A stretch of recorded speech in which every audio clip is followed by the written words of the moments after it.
B-A-T. It's in the name.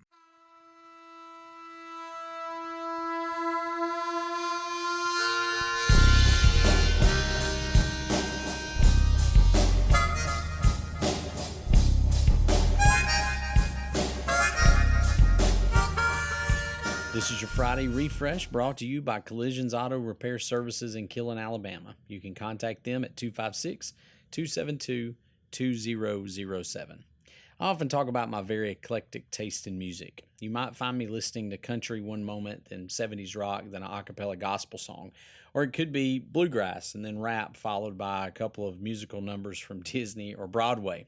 But in my phone, I also have a playlist entitled Memorial.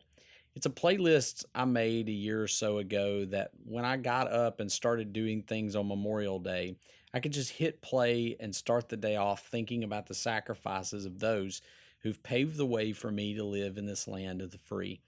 It includes songs like In Color by Jamie Johnson and The 8th of November by Big and Rich, American Soldier by the late Toby Keith, and The Ones That Didn't Make It Back Home by Justin Moore. I love our country. I love the people who have made it possible to have and to keep this country. I've never served in the military, but my brother spent many years serving in the Air Force. My dad had served in the Army and then the Army Reserves during the time of Vietnam. They never had to go to war, but they did vital jobs in the States during wartime.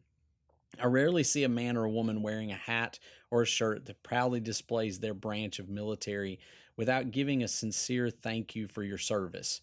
But this weekend isn't about the ones we can thank with our words. Memorial Day is for those who didn't make it back home. It's for those whose parents or wives or children received a knock at the door that no one ever wants to receive.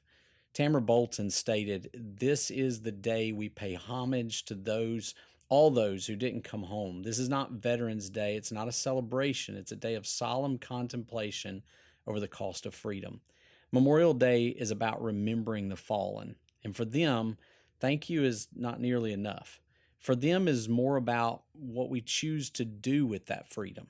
It's about the way that we live our lives. John F. Kennedy said, "As we express our gratitude, we must never forget that the highest appreciation is not to utter words, but to live by them." This weekend, as you barbecue, boat, hike, or whatever, take the time to remember. Make a playlist and contemplate the words. Read or listen to a story or two about the sacrifices made.